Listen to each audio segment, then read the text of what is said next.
I was supposed to be out of town. That's what she thought. A last-minute work trip had me packing my bags and kissing her goodbye that morning. She stood in the kitchen, stirring her coffee, wearing my t-shirt like she always did when she wanted to play the role of a loving wife. "Call me when you land," she said with a smile. A smile that, in hindsight, was a little too easy. I did leave. Got in my car, drove to the airport. Even parked. But then, like some invisible hand grabbed my wrist, I stopped before stepping through the terminal doors. Something didn't sit right. I couldn't explain it, but I knew. I had to turn back. And I was right. 40 minutes later, I was pulling into my driveway. My car barely made a sound as I rolled to a stop. The house was dark except for the living room. But the moment I got to the door, I knew. I still don't know why she thought I wouldn't notice. Maybe she was careless. Maybe she didn't care. But my key didn't fit the lock. At first, I thought I was imagining things. Tried again. Nothing. My chest tightened. I pulled back and stared at the door like it was a stranger.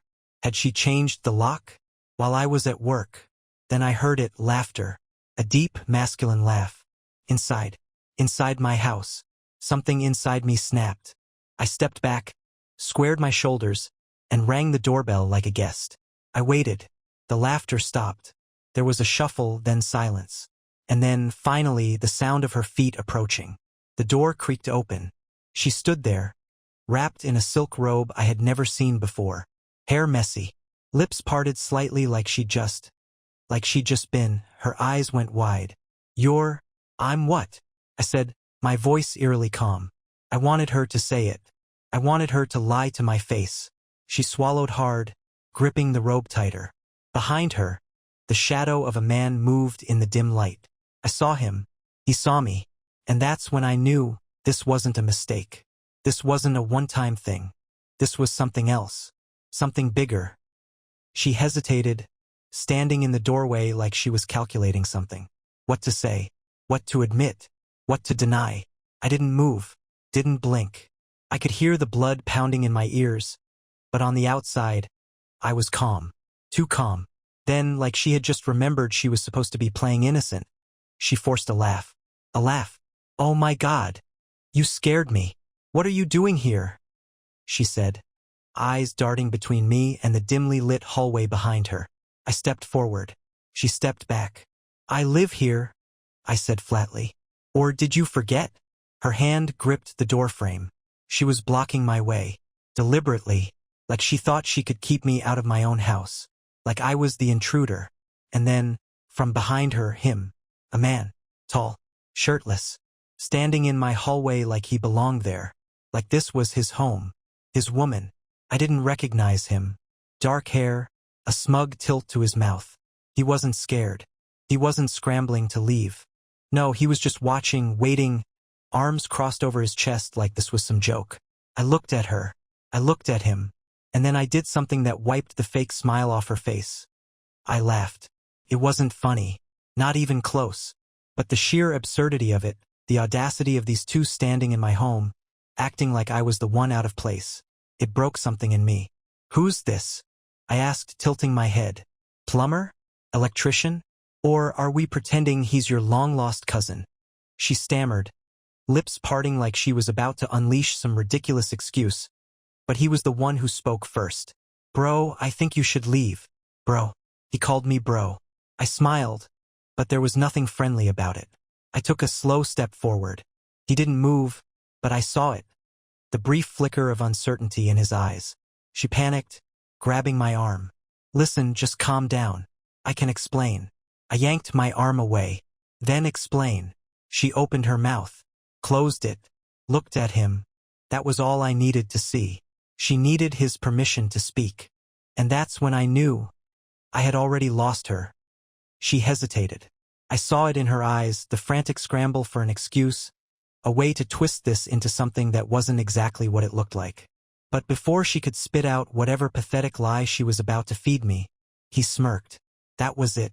That was the moment.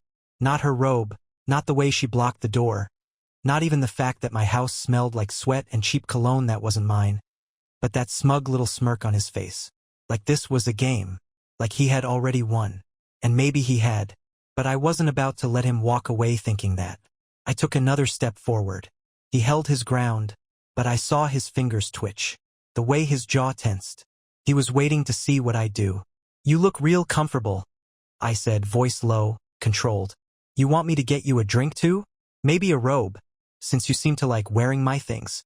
His smirk faltered. "Good." She finally snapped out of her daze and shoved against my chest. "Jesus, can you not do this right now?" she hissed. At me, like I was the one ruining her night. I let out a sharp breath, stepping back just enough to look at her properly.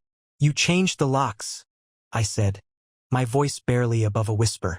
The realization hit me again, harder this time. "You knew I was leaving, and you changed the locks." She clenched her jaw. When?" I cut her off. "When did you do it? The second I left for work? Or did you have him standing here while the locksmith drilled my key out?" Silence. And then, the worst thing she could have done. She rolled her eyes, like I was overreacting, like I was the unreasonable one. "Oh my God, you're acting crazy," she scoffed. Can we talk about this like adults?" "Adults," I repeated, laughing bitterly. "Is that what we're doing? Because I could have sworn you were in here playing house with a half-naked guy while I was supposed to be out of town." That's when he stepped in again, shaking his head with a condescending sigh. "Look, man, I think you should leave before this gets out of hand. Before this gets out of hand." I looked at him, then at her. Then I reached for my phone, held it up, and snapped a picture of them standing together. "What the hell are you doing?" she gasped, stepping forward to grab the phone, but I pulled it back. "I just want to remember what rock bottom looks like," I said. "Now, get out of my house." She blinked. "What?" "You heard me." My voice was cold now, dead. "Both of you, get the hell out." She laughed, shaking her head. "You can't be serious." I took another step forward, leaning in just enough so she could really see me. "You have exactly 15 minutes to pack your things and leave my house forever." And this time I wasn't asking. The silence was thick, like the calm before a storm. I watched her face shift from shock to anger, cheeks flushed, eyes narrowing into slits. But I didn't flinch. "You're kicking me out?" she spat, voice dripping with disbelief, like I was the one being unreasonable. Behind her, the guy, shirtless wonder, crossed his arms tighter, finally realizing this wasn't some petty lover's spat he could smirk his way through. "Yeah," I said, folding my arms too, mirroring his stance but with 10 times the conviction. 15 minutes. You don't like it, you can call a locksmith." "Oh wait, you already did that." Her mouth opened and closed like a fish gasping for air. No words. For once, she had nothing. "Babe, come on," she started, trying to step closer, reaching out like her touch would melt away the betrayal, like I'd forget the man standing in our hallway, watching this unfold like a live drama. "Let's just talk about this. I can explain." I let out a cold laugh, short and sharp. "Explain? Oh please. I'm dying to hear this." She clenched her fists, her eyes darting from me to him, back and forth, searching for backup that wasn't coming. Not from me. Not from him. She was on her own. "You weren't supposed to be here," she finally said, almost accusingly. I raised an eyebrow. "Yeah? Neither was he." Her jaw tightened. "You don't understand." "I understand perfectly," I interrupted, my voice like ice. "I understand that you had him in here the second you thought I was gone. I understand that you changed the locks on me, like I'm some stranger. And I understand that you thought you'd get away with it." She huffed, crossing her arms over her chest, adopting the defensive stance she used whenever she felt cornered. "It's not what you think." I gestured broadly to the room, to the half-empty wine glasses on the coffee table, to the disheveled couch cushions, to the man still standing there, too stupid or too arrogant to realize he should have left 10 minutes ago. "Oh, really?" I said, my tone dripping with sarcasm. "So what is it then? A friendly visit? Bible study? Did you lose your shirt while praying for forgiveness?" Her eyes flashed with anger, and for a moment, I thought she might actually hit me. But instead, she turned to him, throwing her hands up in frustration. Can you go wait in the car?" She snapped at him, voice sharp enough to cut glass. He hesitated, finally realizing he was in over his head. Yeah, sure. He grabbed his shirt off the back of the couch, not even bothering to put it on as he slipped past me. I didn't move, didn't acknowledge him. He was already gone in my mind. When the door clicked shut behind him, the tension doubled. I checked my watch, every second dragging like an anchor. 13 minutes. She glared at me, pure venom in her eyes. You're such a... Say it, I challenged, stepping closer, my voice low and dangerous. Call me whatever you want, but it won't change a damn thing. Her face crumpled, and for a brief moment, I thought I saw regret.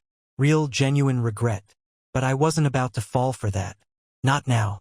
Not ever again. Start packing, I said, pointing towards the bedroom. Or I'll do it for you. And with that, I turned my back on her, heading for the kitchen. I needed a drink. A strong one. But even the burn of whiskey wouldn't wash away the image of them together in my house. Her time was ticking down, and when the clock hit 0, she'd be out of my life for good. I leaned against the kitchen counter, gripping the edge so hard my knuckles went white. The clock on the microwave blinked, each passing minute a slow death to whatever was left of my marriage. From the bedroom I heard drawers slamming, closets being yanked open, hangers scraping against metal. Good. She was packing. Then the crash, glass shattering, something heavy hitting the floor, and then her scream.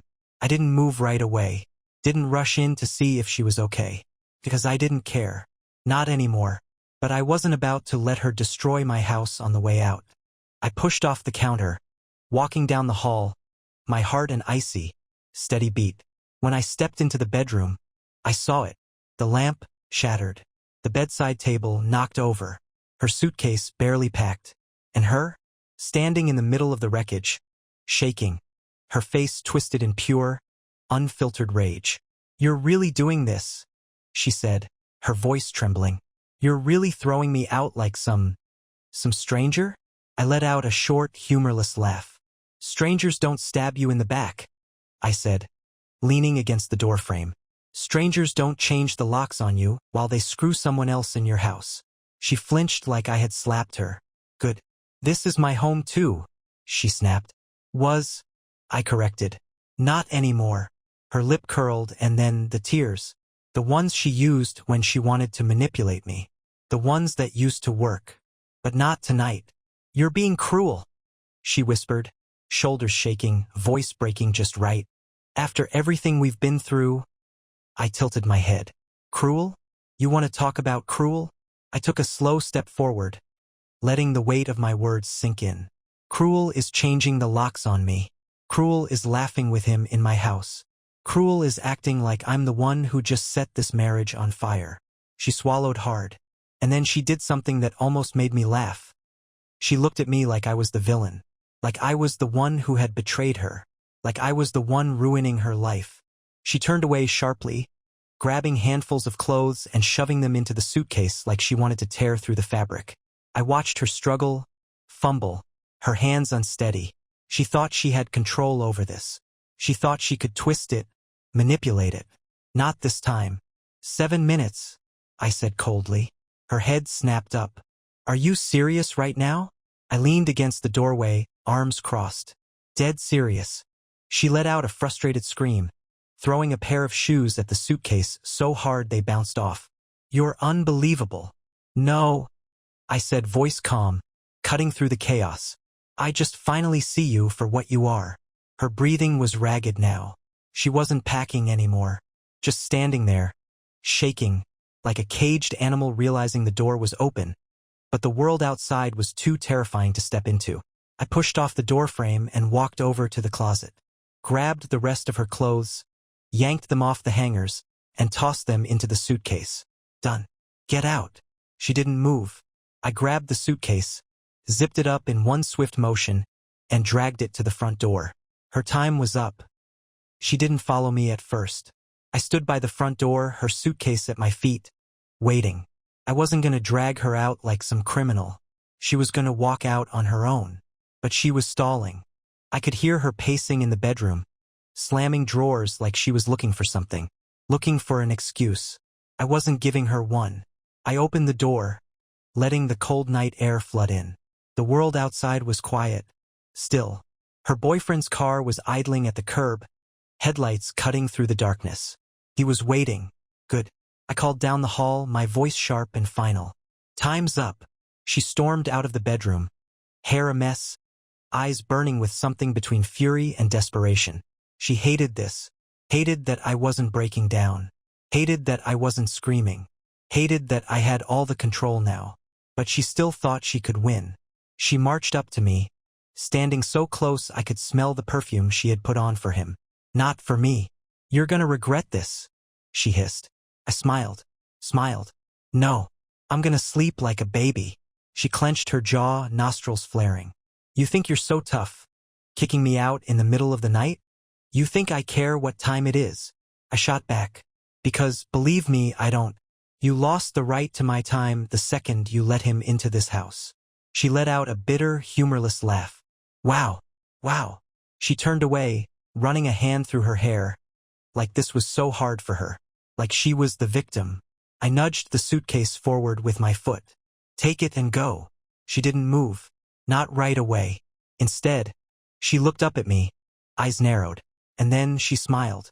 I knew that smile. It was the one she used when she was about to twist the knife. You know what? She said, voice sickly sweet. I was never happy with you. I exhaled through my nose, nodding slowly. There it is. She kept going, her words like bullets, trying to pierce something in me. You were boring, predictable, and honestly, he's better than you in every way. I let that sit between us. Let her think she had just crushed me. Then I stepped closer, leaning in so only she could hear me. I don't care. Her face dropped, just for a second, just long enough for me to see the truth behind her act. She wanted me to care, but I didn't. Not anymore. I picked up her suitcase, walked out onto the porch, and dropped it at her feet. The wheels scraped against the pavement. Go, I said. No more arguments. No more second chances. No more us. She stared at me, waiting for me to crack, for me to beg her to stay. I didn't. With a sharp exhale, she snatched the suitcase handle and stomped down the porch steps.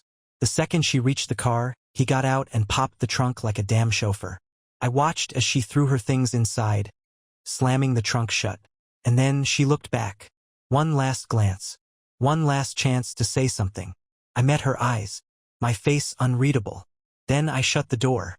And just like that, she was gone. And I sat on the edge of the bed, the hotel receipt burning in my hands. The date glared at me like an accusation. 3 months. 3 whole months. And I never saw it. The late nights. The new perfume. The way she always seemed just a little too distracted. It was all there, right in front of me, but I was too blind to put the pieces together. Until now. I let out a sharp breath and threw the paper onto the nightstand like it physically repulsed me. My heart wasn't racing anymore.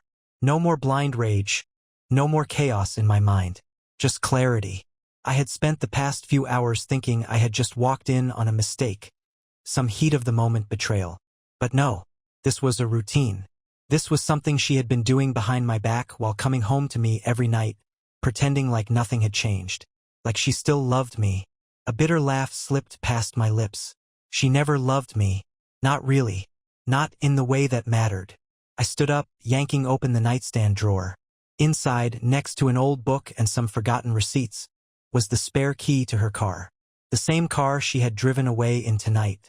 My fingers curled around the key as an idea formed. A dark, satisfying idea. I walked to the front window, pulling the curtain aside just enough to see outside. And there it was. Her car. Still parked in the driveway. She must have been so busy crying in Loverboy's car that she forgot she had driven here earlier. Perfect. I grabbed my jacket and stepped outside into the cold night air, the key heavy in my hand. Each step toward the car felt deliberate, controlled. I wasn't acting out of rage. This wasn't some reckless act of revenge. This was justice. I reached the car and unlocked it with a satisfying beep. The smell inside was hers. Perfume, lotion, the faint scent of whatever lies she coated herself in. I opened the glove compartment and started digging. Bills, old gum wrappers, pair of sunglasses, and then her purse. She had left it behind. I pulled it out, my hands moving on their own as I dumped the contents onto the passenger seat. Lipstick, phone charger, wallet, and then her other phone. Bingo. I grabbed it, flipping it over in my hands. She had always said she needed a second phone for work, but suddenly, that excuse didn't seem so convincing. I pressed the power button. Locked. I smirked. I didn't need to unlock it. Not yet. Because just seeing it here, knowing she had a secret phone she never told me about, was enough. I took a slow breath, staring at the pile of her things. And then, with the calmest, most deliberate motion, I reached for her wallet, pulled out every last dollar she had, and tossed the rest into the trash can on the curb. She wanted to lie? She wanted to cheat? Fine. But she wasn't getting a damn thing from me. Not her car. Not her phone. Not even her last dollar. I walked back inside, locking the door behind me, knowing she'd come back for her car in the morning. And when she did, she'd find nothing waiting for her, just like she deserved. Morning came like a hammer to glass, sharp, sudden, and shattering. I had barely slept, my mind too wired, too alive after everything. But I was ready. I sat on the couch drinking my coffee, calm, waiting, and right on schedule her knock at the door. 3 sharp raps, then silence. She didn't ring the doorbell. She wouldn't. That would be too formal, too much like admitting she no longer belonged here. I let her knock again, and again. I wanted her to sweat. Then, finally, I stood, stretched, and took my time walking to the door. When I opened it, there she was. The last time I saw her, she was full of fire, rage, spite. But now she looked nervous. Her eyes flickered up to meet mine, and for a split second, I saw something I hadn't seen in years: uncertainty. She shifted her weight, tucking a loose strand of hair behind her ear. "Hey," she said, voice softer than I expected. "Can we?" No, her mouth snapped shut. I wasn't playing her games. Her eyes darted past me, like she could still talk her way back inside. Look, I need my car, okay? I left it here last night, and, yeah, I interrupted, leaning against the doorframe. "Left your purse too." Relief flashed across her face. "Oh, thank God." "In the trash," I finished. Her face dropped. For the first time, she looked truly caught. "You," she blinked. "You threw my purse away?" I smirked. "Not all of it." I reached into my pocket and pulled out her cash, folded neatly, every last dollar. Her eyes snapped to it, and then to me. She reached out, but I pulled my hand back. "Not yet," I said. "First, tell me something." She exhaled sharply. "What?" I let the silence stretch between us. Let her feel it. Let her know she was no longer the one in control. Then I asked the only question that mattered. "How long?" Her breath hitched. "What?" She stalled. I tilted my head. "Don't play dumb. How long have you been screwing him?" Her jaw tightened. "I told you it's not 3 months. I cut her off. "Or did you start even before that?" She swallowed hard, her lips parting, eyes darting away. Caught. She knew about the receipt. I stepped closer, my voice dropping to a whisper. "You had a second phone, too. Bet that was real useful." "Huh?" Her face turned pale. She hadn't expected me to find that. I held out her cash between 2 fingers. "Take it," I said. "Consider it the last thing you'll ever get from me." Her lips pressed into a thin line. Her pride wanted to refuse it, but her greed wouldn't let her. She snatched the money from my hand, fists clenched around it. I stepped back inside, hand on the door. "Oh, and your car?" She looked up, hopeful. I grinned. "Tow truck took it an hour ago. You'll have to call the lot." Her face twisted into pure, undiluted rage. "You son of a..." Slam. I shut the door in her face. No more words. No more explanations. She was gone. And this time, she wasn't coming back. I stood there, my hand still on the doorknob, waiting. Not for her to knock again. She wouldn't. Not after that. But I knew her. Knew the way her mind worked. She wasn't just going to walk away quietly. And I was right. Through the window, I watched as she stomped down the porch steps, shoving the cash into her pocket. She didn't go straight to the curb. No, she pulled out her real phone, the one she thought I didn't know about, and started dialing. I smirked. Here we go. I didn't need to hear the conversation to know what she was doing. She wasn't calling the tow yard. She was calling him. And sure enough, 2 minutes later, Loverboy's car pulled up. He barely had time to put it in park before she yanked open the door and threw herself inside. She was talking fast, hands flying in frustration, pointing at the house, at the street, at me. I could guess exactly what she was saying. He threw my stuff away. He took my car. He's being completely insane. I watched as her boyfriend, the man who smirked at me in my own house just hours ago, rubbed his face and exhaled, clearly annoyed. Oh, poor guy. Thought he was getting a fun little side piece. Didn't realize he was signing up for a hurricane. He was saying something back now, shaking his head, his hands on the wheel like he was already regretting picking up the call. Then she did it. The move I had been waiting for. She turned to look at the house. And me. Even from a distance, I could see it, that familiar gleam in her eyes. The one that said she had an idea, plan, a way to make this worse. And then she smiled. A slow, calculated, dangerous smile. There it is. I watched as she leaned in, whispered something to her new boy toy. Something soft, something syrupy sweet. His whole expression shifted, conflicted. His hands tightened on the wheel. He didn't like whatever she had just said. But he was thinking about it. And that's when I knew. She wasn't done with me yet. This wasn't just about her car, her money, or her lost little fantasy of playing house with 2 men at once. This was about revenge. She wasn't going to walk away and let me have the last word.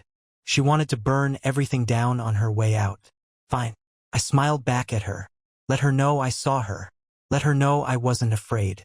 Because whatever game she thought she was playing, she was about to lose. I didn't move from the window. Didn't blink. Just stood there, watching her whisper poison into his ear. Her boyfriend, her new project, was gripping the steering wheel tight, his jaw clenched. He wasn't built for this. He thought he was, but he wasn't, and she knew it. She leaned in closer, running her fingers over his arm. Soft, manipulative. I knew that move. It was the same one she used on me when she wanted something. A vacation, a new handbag, a way out of a lie.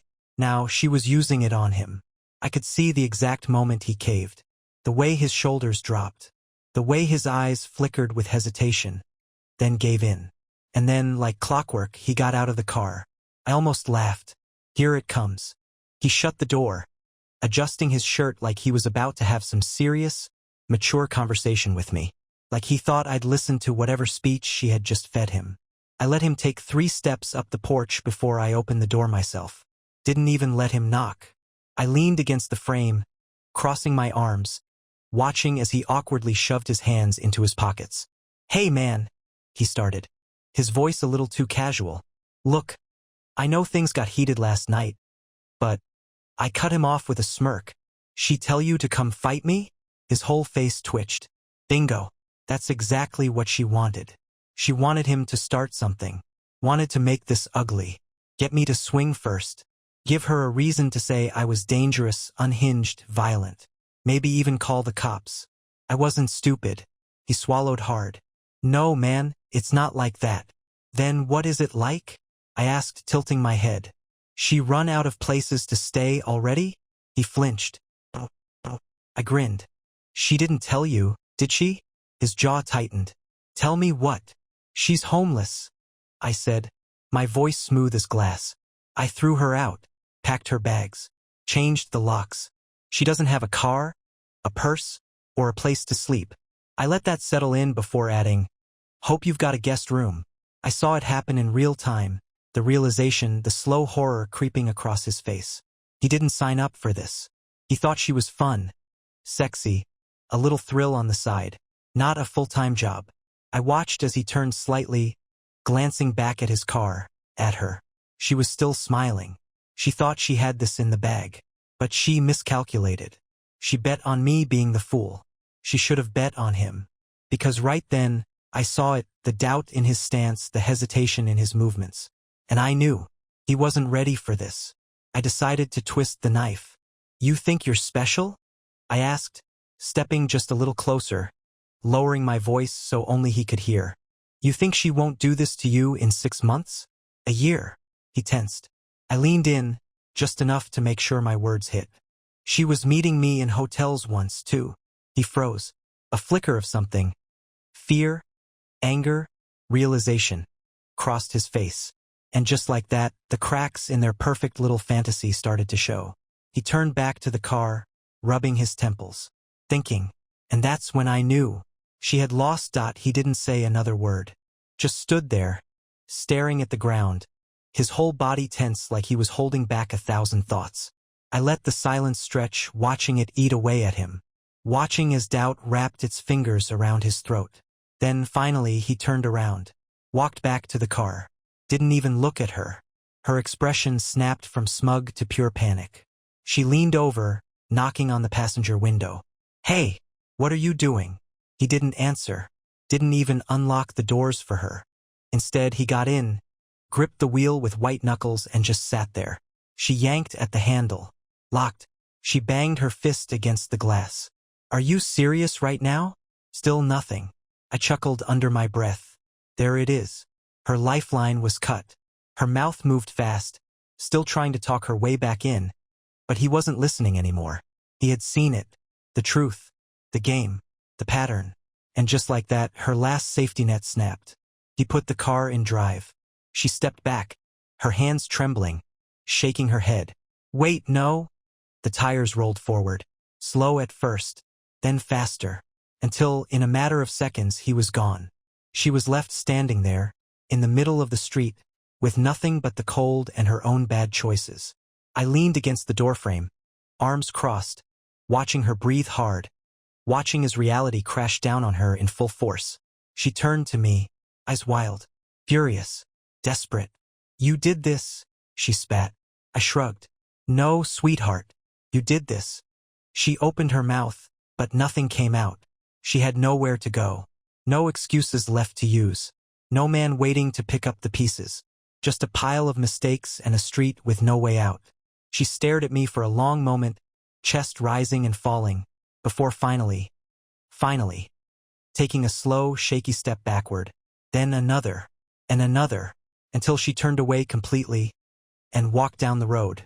No car, no money, no home, just gone.